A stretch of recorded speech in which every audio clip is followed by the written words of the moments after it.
'Tis a tad brisk out here in the West Country. Why doesn't anyone tell me these things? I'm out here today on a solo overnight with the best cheap camping gear. You can spend an awful lot of money on the next best ultralight gear, or you could spend a lot less money on some tough, durable, heavy gear that's going to last you a lot longer.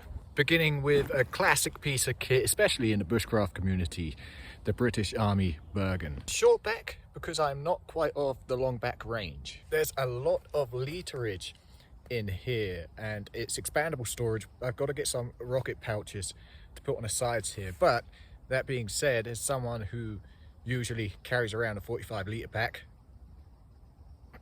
this is plenty. My shelter for this night of tarp camping, British Army Basher.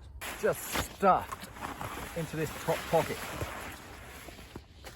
MTP obviously does come in a DPM and a desert DPM, and I think it comes in an olive green. Super versatile, plenty of anchor points, configure it how you wish, and it's long enough and wide enough to accommodate you and your gear. And of course, bungees all the way. There's nothing wrong with knowing knots and learning knots, but there's also nothing wrong with the ease and swiftness of the bungees. Now I got the basher at a height I like. I'm coming to the bottom edge. I'm gonna take my bungee and hook it on, thereby creating a loop. And by keeping the basher off the floor, you're effectively prolonging the life of your basher. Not that it's a flimsy piece of kit, but every little helps. And everything goes back where it belongs.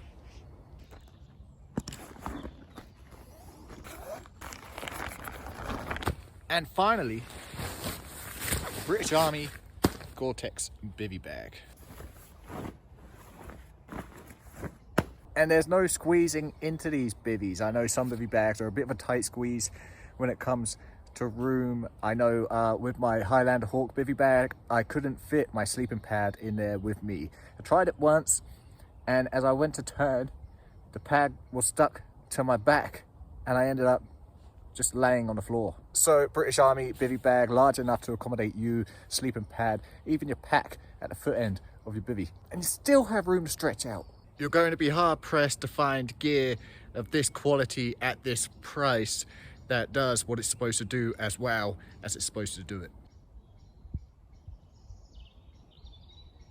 And of course, stowed away in the front pocket of the Bergen with a Velcro flap and a heavy duty zip. It's perfectly fit for the Crusader Cook Set.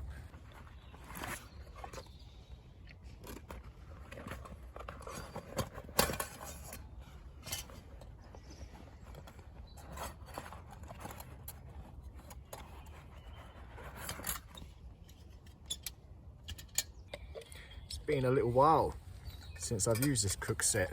I've been rolling with the GSI Glacier stainless steel cook set with a pot and a lid, with the lid doubling up as a frying pan. Awesome piece of kit, but when in Rome.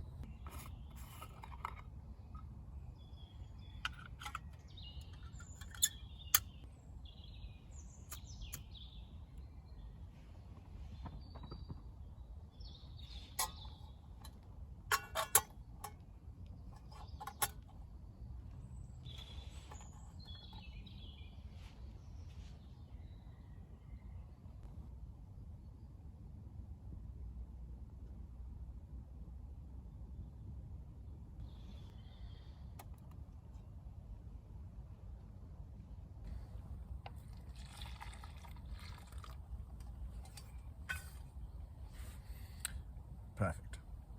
I'm already tucked into my sleeping bag. It's rare that I do this, but when it's as cold as it is out here today, the sleeping bag's here to keep you warm, so might as well take advantage of that. No surplus sleeping bag. This is the Snug Pack Sleeper Zero. Doesn't compress as well as my Microlight 300 did, but with a pack the size of the Bergen, compression isn't much of a concern.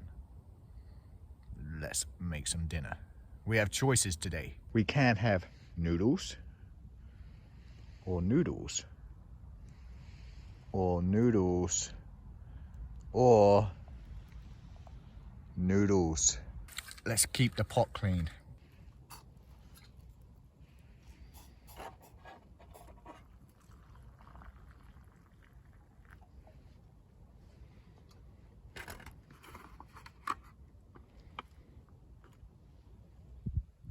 I have an awful diet out here, but it beats messing up the pot. And that way, when it comes to the morning, throw water in there, get that coffee on straight away. It's always preferable, obviously, due to my lack of water out here. I don't necessarily want to be wasting too much on washing the dishes. That's my excuse.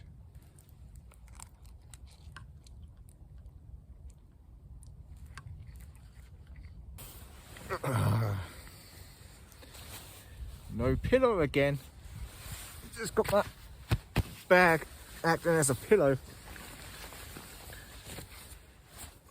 Expecting rain throughout the night. Yeah, I'm knackered. I'm actually operating with 2 fractured ribs right now, so yeah, it takes it out of me a little bit. That's why it hasn't been a fully fledged video, just a nice easy one. But yeah, so I'm gonna bed down. I'll see you in the morning.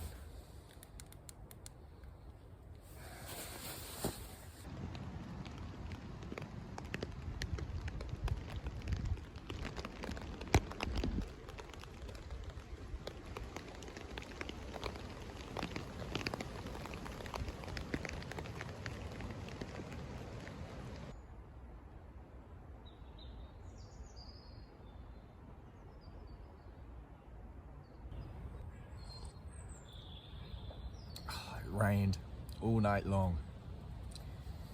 Got a couple of hours without rain, and then the rain is back. And while I've got that couple of hours without rain, I'm gonna strike camp. But that be it, the best camping gear on the cheap that you can get. Surplus, surplus, surplus.